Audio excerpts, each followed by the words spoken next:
Sometimes, the deepest kind of pain doesn't come from a blow, it comes from being looked at like you don't belong.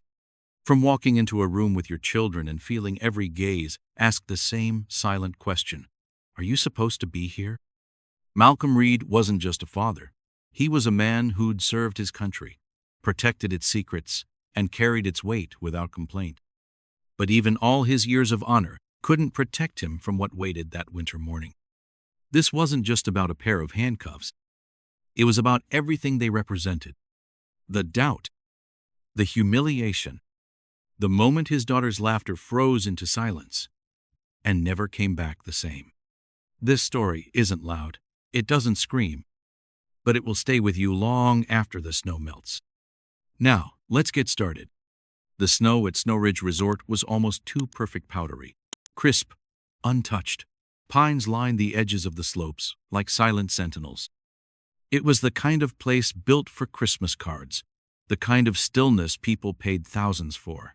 And somewhere in that curated stillness, Malcolm Reed felt something crack beneath the surface. He wasn't thinking about his job, not today, not while standing in knee-deep snow, watching his daughter, Noelle, giggle as she tried to balance on skis twice her height. She was 8 and fearless, bundled in a pink jacket with a helmet that kept sliding over her eyes. Malcolm laughed softly, adjusted her gear, and said, "You've got this, Snow Queen." Behind him, his wife Celeste sat on a bench near the fire pit, sipping coffee, her cheeks flushed from the cold.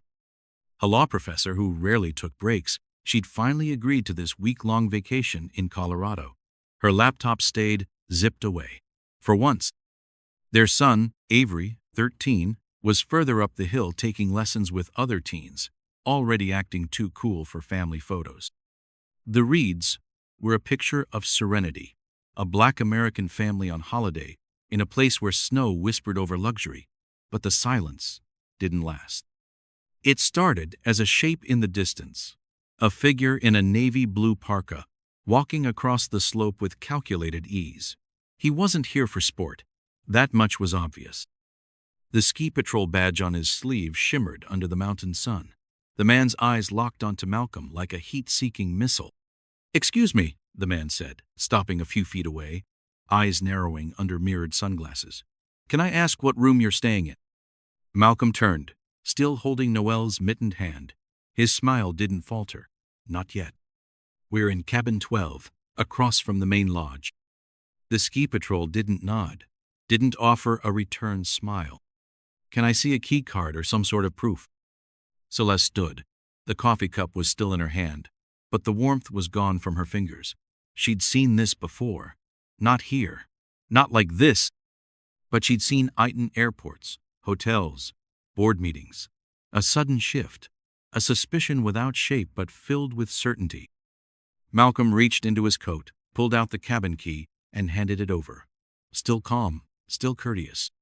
"Thanks," the patrol said. "We've had some unauthorized visitors lately." "Uh-huh," Malcolm said, flatly now. The man examined the card like it might lie to him. He turned it over, read the embossed number, then pulled a walkie-talkie from his belt. "Dispatch, can you confirm cabin 12 occupancy? Name's Reed, Malcolm Reed." Celeste walked over, standing shoulder to shoulder with her husband. Noelle, still holding his hand, looked up confused. "We're guests," Celeste said firmly. "Been here since Sunday. Booked through the resort's concierge." The patrolman didn't respond. He kept his walkie held to his mouth. Static buzzed. Then a crackling voice. "Yeah, we've got a Reed in 12. Check. In confirmed. All good." The man handed the card back. "All right. Just checking. We've had some issues." "You mean intruders?" Celeste said, still measured. "But you didn't ask anyone else out here." The man flinched, then smiled, but not the kind you'd keep in a photo. "Ma'am, it's standard procedure." Malcolm didn't say anything. He bent down, adjusted Noelle's goggles, tried to pretend nothing happened, tried to absorb the moment so his daughter wouldn't have to. But she felt it. "Daddy, are we in trouble?" she asked, her voice barely above the sound of the wind. "No, sweetheart," Malcolm whispered. "We're just not invisible." And The rest of the afternoon felt hollow. Avery rejoined them near the lodge. He was the first to ask, "What happened?" Celeste deflected. Just some confusion with the staff. But Avery didn't buy it. He'd seen the way the patrolman had looked at his dad from across the slope, like a trespasser. They decided to head back to their cabin early, cutting their plans short. Noel didn't want to ski anymore. Inside, Malcolm took off his gloves and leaned against the window, watching the snowfall. His hands that had once operated classified cyber operations overseas, protected entire infrastructures from foreign attack, were now trembling slightly from something else: powerlessness. It wasn't the first time, but it was the first time with his children present. "You okay?" Celeste asked from the small kitchenette, heating cocoa. Malcolm didn't answer at first. Then he said, "I've got 10 federal clearances, Celeste, and that man looked at me like I was a thief." Celeste walked over, touched his arm. "That's not new. What's new is how it made Noel shrink." He nodded slowly. "She looked scared. Of me. Or maybe of what that man saw in me." Celeste squeezed his hand. She saw strength. Just not the kind we planned. Outside, the snow kept falling, and for the first time that trip, the cold seeped in out through the windows, but through the cracks they could no longer pretend weren't there. Malcolm looked at his children sitting by the fire, legs curled up beneath them, silent. That's when he understood the truth behind every microaggression, every moment of procedure, every politely packaged prejudice. It was never about them being dangerous. It was always about them being seen in spaces people didn't think they belonged. The next morning, the snow was heavier, but the silence inside cabin 12 was heavier still. Malcolm rose early, not because of the sunlight peeking through the frosted windows, but because he hadn't really slept. He'd spent the night staring at the ceiling, his mind replaying yesterday's encounter in every possible version: what he could have said, what he should have said, and what he knew saying would have cost him. He boiled water for coffee. The kettle hissed like static in his ears. Celeste came in quietly, wrapping her cardigan tighter around her. She didn't speak at first, just stood beside him, watching the steam rise. She, too, hadn't slept well. Not after Avery had asked her point blank the night before, "Why do they always think we're lying?" There was no answer that didn't hurt. The kids ate breakfast with little appetite. Noelle pushed her pancake around with a fork, her curls falling over her eyes. Avery barely looked up from his phone. He wasn't texting, he was researching. When Malcolm glanced over, he saw articles open on racial bias in law enforcement, black vacationers facing profiling, statements from civil rights attorneys. It was too early for a 13-year-old to be building legal defenses in his mind. But then again, Avery had always been sharp, and too observant for his own comfort. Malcolm tried to break the air. "How about we go ice skating after lunch? Maybe hit the sledding hill?" Noelle shrugged. "What if they don't let us again?" It landed like a stone between them. Noelle hadn't meant to say it aloud, but it was too real, too close to her lips, and suddenly, every adult in the room felt smaller than they wanted to be. Celeste crossed the room and knelt beside her daughter. "Baby, it's not about whether they let us. You belong anywhere you stand, anywhere, understand?" Noelle looked at her, eyes wide and watery. "Then why did they look so mad yesterday? Like we were in trouble?" Celeste blinked. Once, twice, then forced a soft smile. Because sometimes when people don't understand something, they get scared. And scared people act mean. But that's not your fault. That's theirs. Malcolm watched the exchange from a distance, feeling something old return an ache he thought he'd buried under rank, under medals, under quiet compliance. He remembered his own father, back in Alabama, kneeling beside him after a sheriff had ordered them out of a gas station. He remembered the hot shame in his gut, and how his father had said, "We don't need their permission to be dignified." But today, he wasn't so sure that line still worked. By midday, things got worse. Malcolm had taken the kids out to the sledding hill near the lodge. Celeste had stayed behind to prepare hot chocolate and finish reading a book she'd been meaning to for months. It was the first time she'd opened it since arriving. The sledding started simple enough. Avery pushed Noelle down the slope, and her laughter rang out into the cold air, echoing like wind chimes in a snowstorm. But then, two resort employees approached them, this time accompanied by a sheriff's deputy. "Sir," the deputy said, stopping Malcolm near the slope's edge, "we've had a report of suspicious activity involving unauthorized guests using this area." Malcolm stared at him, calmly, but something inside cracked. "Again, we've been through this. I'm a registered guest in cabin 12, here with my family." The officer glanced at the two resort staffers beside him, one of whom nodded but avoided eye contact. "We'd still like to verify," the deputy said. "Mind showing ID?" Malcolm swallowed hard. He glanced back at Noelle, now standing up from the snow. Avery had walked closer, concern in his eyes. "I already showed my ID yesterday," Malcolm said slowly. "And my cabin key. Why are we the only ones being asked again?" "Sir, I don't make the rules. I'm just following up on a call." "And who made the call?" The officer didn't answer. Avery stepped closer. "Dad, what's going on?" Malcolm inhaled, exhaled, turned back toward the officer. "I'm not hiding anything." He pulled out his wallet, carefully handed over his federal badge again and his driver's license. The deputy studied the badge like it was counterfeit. Then, after a long pause, muttered, "We're going to need something real." That's when Celeste arrived. She hadn't meant to come out yet, but something in her gut had told her to look out the cabin window, and what she saw made her grab her boots without a second thought. When she reached them, her voice didn't rise, but it cut clean through the cold. "My husband is a federal employee with security clearance. You don't even have the jurisdiction to question. He's shown you his ID, and yet, here we are again, in front of our children, for the second time in 2 days." The officer straightened, but didn't speak. Celeste stepped forward.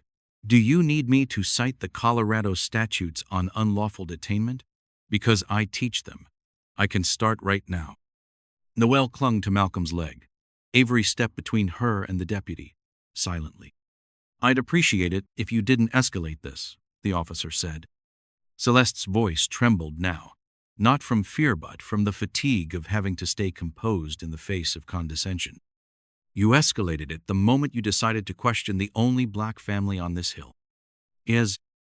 The deputy stepped back, said he'd check with dispatch, but the damage had already bled through. They left the hill in silence. Back in the cabin, Malcolm removed his gloves without looking at anyone. Avery slumped into the couch, his voice breaking the stillness. "They're never going to believe us, are they?" Malcolm turned to his son, then sat across from him. He didn't want to lie, but the truth was too sharp. "They don't have to believe us," he said finally. "They just have to see that we won't back down." Avery stared at him. "But I don't want to grow up always having to prove we belong." Malcolm's shoulders sank. He reached for his son's shoulder and gave it a gentle squeeze. "I didn't want that for you either. But maybe proving it isn't for them. Maybe it's for us, for your sister, for anyone watching." Avery didn't speak, but he didn't look away either. And that night, while the kids slept, Celeste sat beside Malcolm at the window. "Do we leave tomorrow?" she asked softly. "No," he said. "We stay." "Why?" "Because if we leave now, the only thing our kids will remember is the shame. But if we stay, they'll remember that we didn't run from it." Celeste nodded slowly, then whispered, "I hate that this is what we have to teach them. How to survive pridefully in a place that thinks we're the problem." Malcolm reached for her hand. "We're not just teaching them how to survive," he said. "We're teaching them how to endure with dignity." Outside, the snow kept falling. But inside, the silence no longer felt like defeat.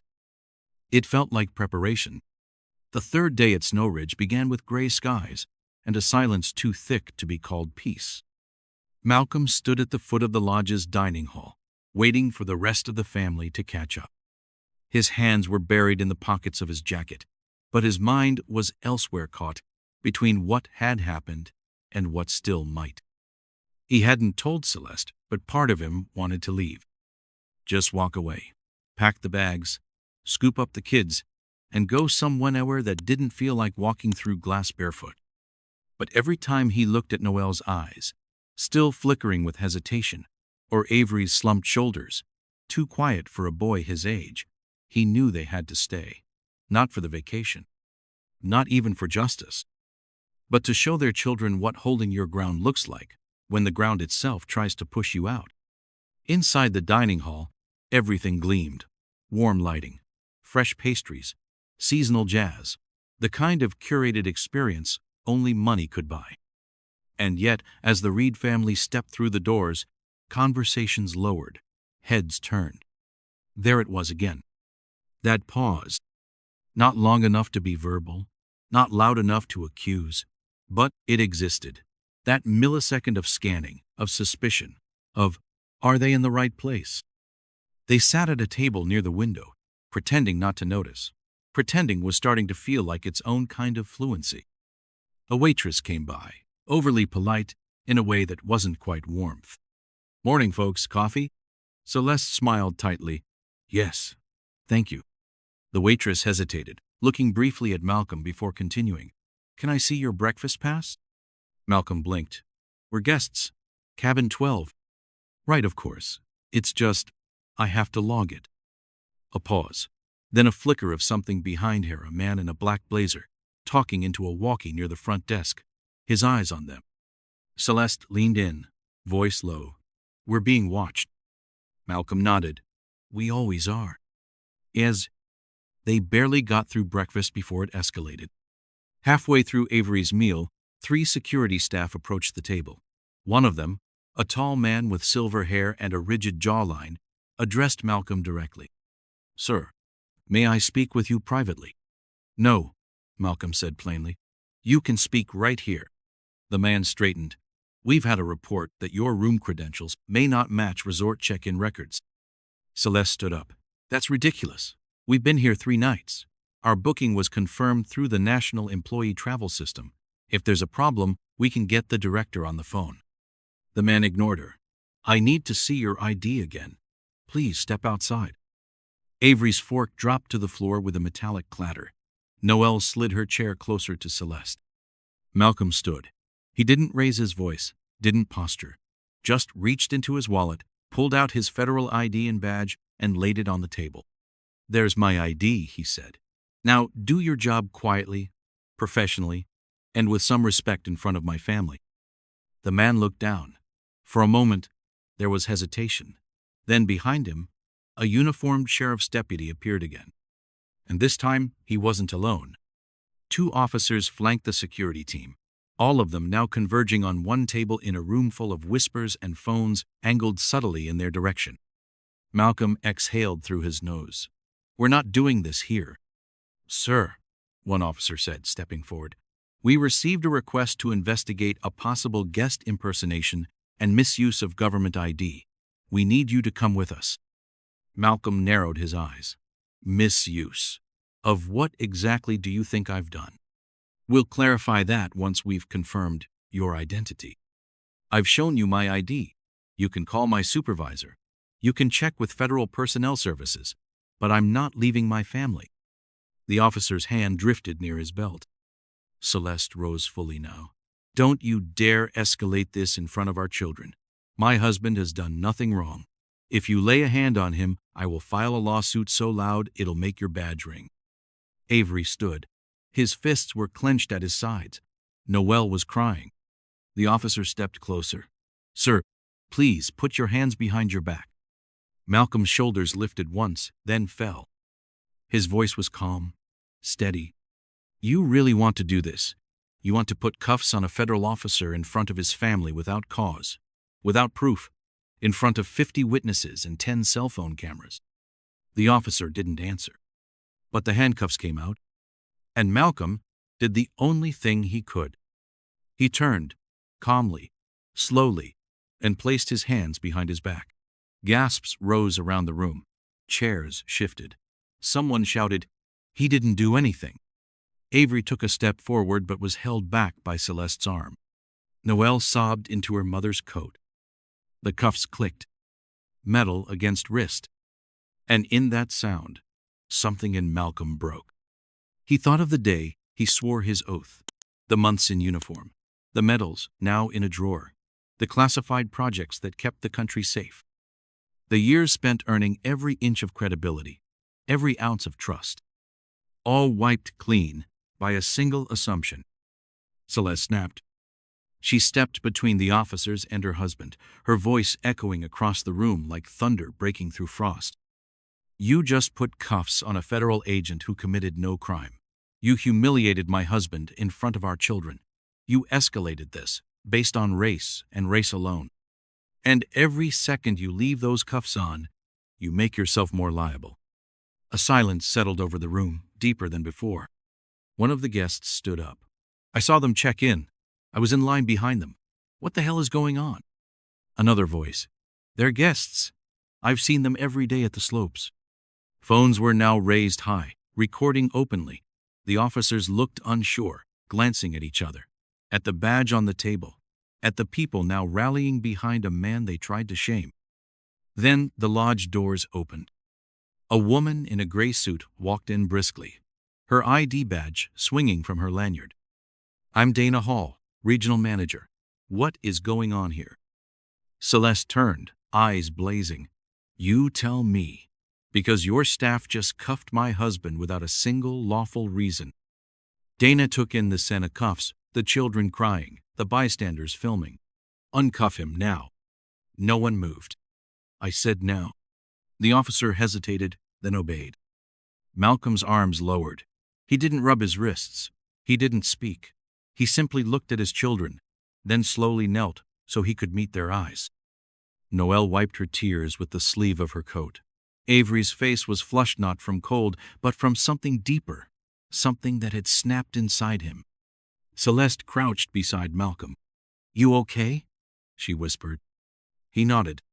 No, she said. I mean really. His eyes were glassy. I've never felt smaller. She reached for his hand. Then we make sure they never do this to anyone else again. And in that moment, something shifted not in Malcolm, but in the room. Because now, the lie that had lingered beneath the surface, the one that said this place wasn't for them, that their presence was somehow suspect, had been shattered. Not by yelling, not by violence, but by stillness. By the sight of a man kneeling before his children, while the world watched, and power flinched. The next morning, the snow had stopped, but the air felt colder than it had all week. It wasn't the weather, it was the aftermath. Word had spread through the resort like wildfire. Not through press releases or management memos, but through whispers, shared videos, and long, quiet stares in the lobby. The video of Malcolm being handcuffed had already made its way onto social media. A Twitter post from a guest read, "Just watched a black federal agent get cuffed in front of his crying kids at a resort he paid for. America, we are not well." It had over 300. 0 views by dawn. But Malcolm wasn't scrolling. He wasn't reading the comments. He sat by the window of cabin 12, watching the horizon melt into the trees, his coffee untouched. His wrists still bore the faint pressure marks from the cuffs, but what ached more was deeper, something he couldn't bandage. Celeste came in and placed a hand on his shoulder. They're asking for a meeting, she said. Management. The sheriff's office, too. Malcolm nodded once, slowly. Let's give them what they came for. And the meeting was held in the resort's main conference room, a space usually reserved for executive retreats and brand launches. Today, it looked more like a courtroom, minus the robes. The resort manager, Dana Hall, stood at the head of the table. Next to her sat 2 representatives from the county sheriff's department, one of whom had overseen the officers involved. Celeste and Malcolm walked in without entourage, without demands, but with eyes that didn't blink. We want to start by expressing our deepest apologies, Dana began. This was a failure of judgment, of process, and of leadership. Celeste raised an eyebrow. Process doesn't fail, people do. The room stilled. Malcolm leaned forward. Let me ask a simple question. Why us? The sheriff's rep hesitated. The call came from a member of your staff, Miss Hall. They reported suspicious behavior.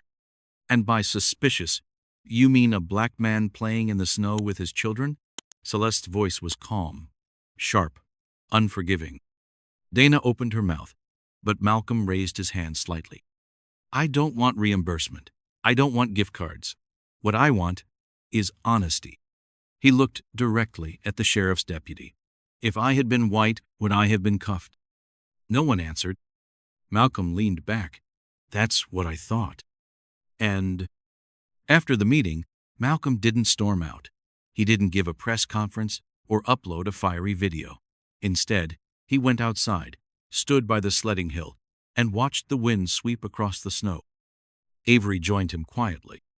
For a long time, neither of them spoke. Then Avery said, You could have yelled at them. I wanted to. I know, Malcolm replied. Why didn't you? Malcolm looked down at his son. Because I wasn't there to teach them. I was there to teach you. Avery swallowed hard. I don't want to forget what happened. You shouldn't. But don't carry it like a chain, Malcolm said. Carry it like a compass. And that night, Celeste published a letter. Not on social media, not through a lawyer, but in the Denver Sentinel under the op-ed section. It was titled, The Price of Belonging. She wrote, My husband served this country, not because it always loved him, but because he always believed it could be better. This week, he was reminded that uniforms don't protect you from suspicion when your skin is seen as a threat. But we did not scream. We did not retaliate. We stood. We let our children watch us stand. Because justice isn't always loud. Sometimes it's a quiet refusal to break. And dignity, when carried with love, makes more noise than any protest ever could. By morning, the letter had been reprinted by multiple national outlets. Educators shared it in classrooms.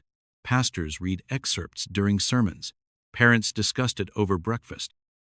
And the name Reed became more than just a guest on a roster. It became a reminder. One day later, the resort made a formal announcement, a new partnership with a civil rights organization to implement anti-bias training across all its locations.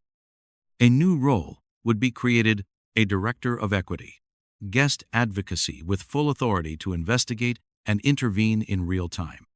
Dana Hall reached out to Malcolm personally. She didn't offer a settlement. Instead, she asked humbly if he would be willing to speak to her entire staff not as a victim, but as a voice. He declined. Instead, he gave her something else. A single sentence. If your staff needs to be reminded who belongs here, you're asking the wrong questions. And Celeste received dozens of emails after her letter was published. Students, colleagues, strangers. One came from a woman in Michigan who'd never left her county, who wrote, Your story helped me talk to my son about what happened to his dad years ago. Thank you for giving us the words. Celeste read it aloud to Malcolm. They didn't say much after, just sat on the couch in silence, holding hands. And that was enough. They stayed one more day. Noel finally returned to the slopes. Avery asked to try snowboarding. Malcolm stood at the base, watching his son glide for the first time down a hill he almost never wanted to see again. Celeste took a photo of him standing there. Later, she would post it with no caption. But everyone who saw it would understand. This is what quiet power looks like. A year later, the snow returned to Snow Ridge. The slopes glistened again. Tourists poured in with their laughter, their goggles, their hot cocoa and curated playlists. But something about the air had changed. Inside the main lodge, nestled between the fireplace and the library, stood a new door oak, polished, framed in quiet dignity. Above it, carved into a silver plaque, 5 words. The Reed Reflection Room. It wasn't a monument. There were no speeches, no grand ribbon-cutting ceremony, just a room of quiet, sunlit space filled with books on equity, empathy, and justice. A place where guests could read, write, or simply sit with the weight of things unspoken. But its silence carried a message louder than any signpost. Malcolm and Celeste hadn't asked for it. They didn't even know about it until the resort's board reached out. months after the letter in the Denver Sentinel had gone national. They were hesitant at first, Malcolm especially.